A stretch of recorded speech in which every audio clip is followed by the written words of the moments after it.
there, everybody. My name is Vince, and welcome to our channel. Today, we're going to be doing something that the big tool corporations and big tool companies are going to hate. We're going to show you how to breathe new life into your old and used tools and give more power to your underpowered tools by using simple items to supercharge these things, give them more power, more runtime.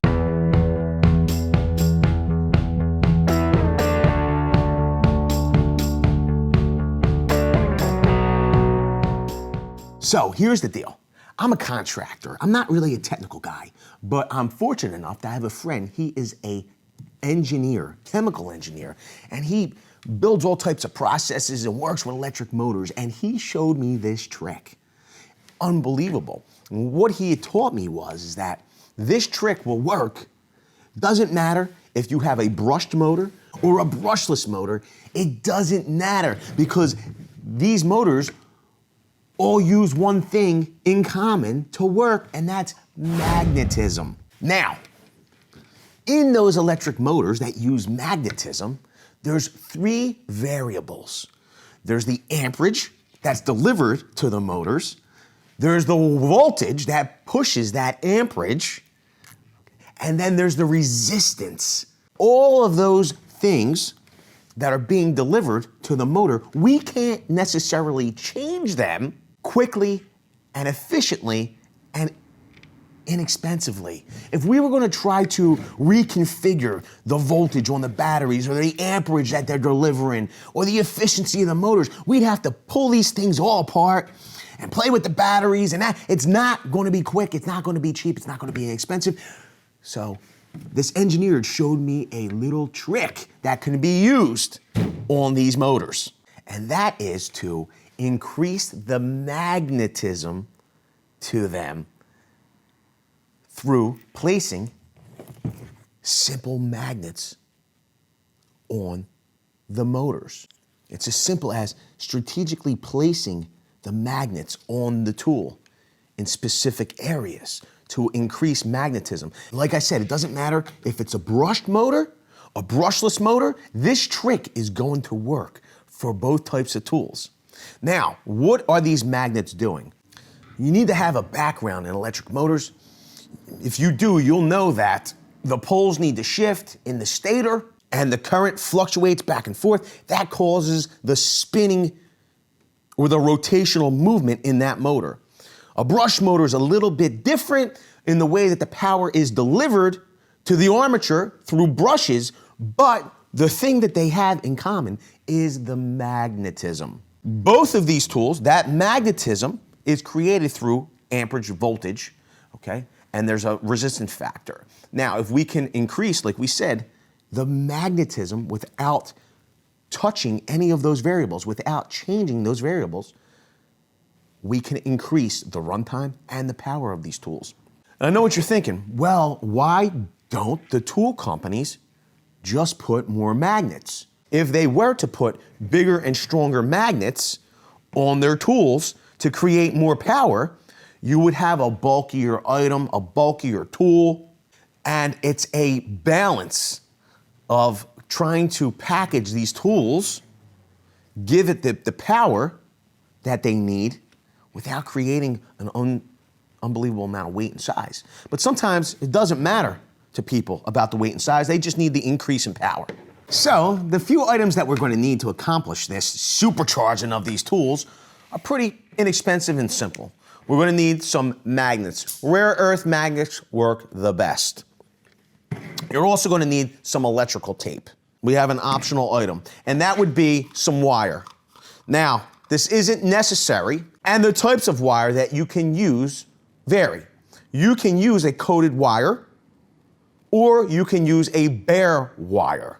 Either would be fine if you're going to use wire at all, but the installation of the wire will change depending on which one you're using. These are heavy-duty office magnets. This is like a 36 pack. And a lot of these motors are 3-pole motors, so you would need 3 per tool, okay? Which means you can do this, you can supercharge up to 12 tools How awesome is that? Now, why would you want to supercharge your tools anyway? Well, quite frankly, because instead of going out and buying a brand new tool, you could just keep using the tools you have. What we're going to do is increase the magnetism, the push-pull effect. It's going to create more power.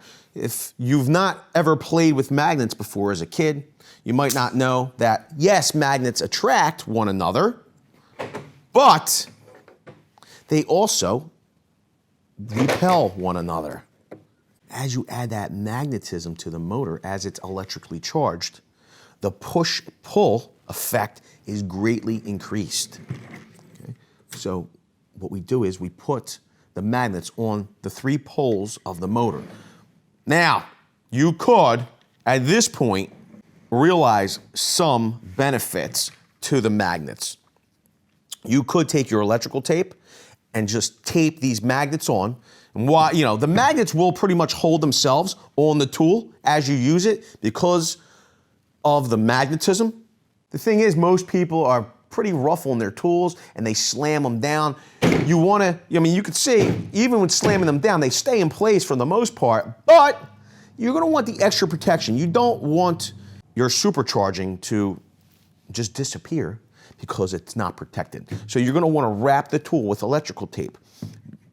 My whole thing is to increase, and what was explained to me by this engineer friend of mine, what you can do is keep more of the magnetism in the field by wrapping with some wire. You're going to need a length roughly 3 feet. Why 3 feet? Because the more, what I found and what I was told was, the more windings around the magnets, the greater the field and the more power. Now you can use 2 foot, you can use 1 foot. Just be aware that if you want to double or maybe even triple your power and speed, the more times you wrap the magnets, the better. Now, you can use, to wrap the magnets, you could use bare copper wire or you can use coated wire like we have here. There's only one difference. When you use coated wire, you're going to need wire strippers because you're going to need to strip the ends of the wire. Why do you need to strip the wire? Because as you wrap the tool, you need to complete the circuit, okay, to close the field by touching the 2 ends together. If you're using bare wire, you could skip that step. So all we're going to do is we're going to get our wire, and I find that as you're wrapping, you want to keep your winding as tight as possible. The tighter the winding, the more power you're going to have. So you're not going to want to rush through this step. Take your time. You're probably going to want to do this the night before you're on the job. You're not going to want to do this on the job. You can see we're just a little long, okay? So what we're going to do is we're going to snip. This is how you do it. We're going to snip our wire, okay? And then we're going to strip our wire. And you can strip off more than necessary, okay? Because it doesn't matter. Like I said, you could use coated wire, or you could use uncoated wire. We're going to tie those 2 together, okay?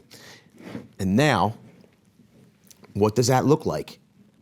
It looks like an additional winding, a motor winding. Is it starting to make sense? Now, to protect this, all we're going to do is, I will err on the side of caution. You're going to want to be very careful not to cover your exhaust ports on your tool. So we want to secure our new additional windings, but not so much that we're smothering the tool, okay? And you can see those magnets, they're pretty much staying in place on their own at this point. The field is so strong that you might think you don't need the electrical tape. I would suggest putting it anyway for protection, because let's just say you lend your tool to somebody. They're overly rough with it. Just a few turns. You don't need too much. I know a lot of you like the technical aspect and discussion on how this works. We've gone over that. But for people that are more like me, you want to just see the power increase. Take a look at this. If this is your first time here, you might not know that we have run this 887 impact driver in what's called a tool test raw. This impact driver started smoking and pretty much shut down after only running a 5/8 inch paddle bit. Couldn't even handle a 5/8 inch paddle bit. But today, because of our improvement, our supercharging, we're able to run an 1.25 inch paddle bit with no problems. First, we're gonna run it with the supercharging. Then we'll run it without the supercharging. And you'll see the huge difference that this little hack adds.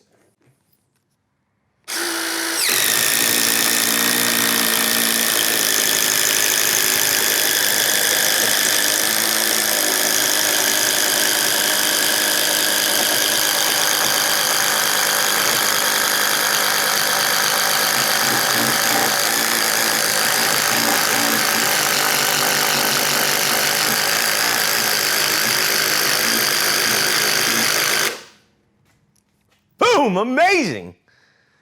If some of you that are watching, and this isn't your first time here, I know you're truly amazed because you know that without the supercharging, this DeWalt 887 would never be able to complete this task. It could hardly spin a 5/8 inch paddle bit. Amazing. Want proof? Fine. Let's take the supercharging off and we'll run the test again.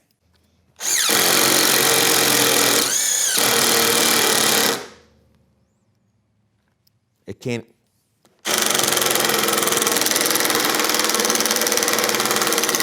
It's fully depressed. It just doesn't want to do it. It doesn't want to move. It doesn't have enough magnetism. There's not enough push-pull because we've removed the supercharger. You know, I'm not an engineer, but that's why I was amazed that these inexpensive items could add so much power to this tool.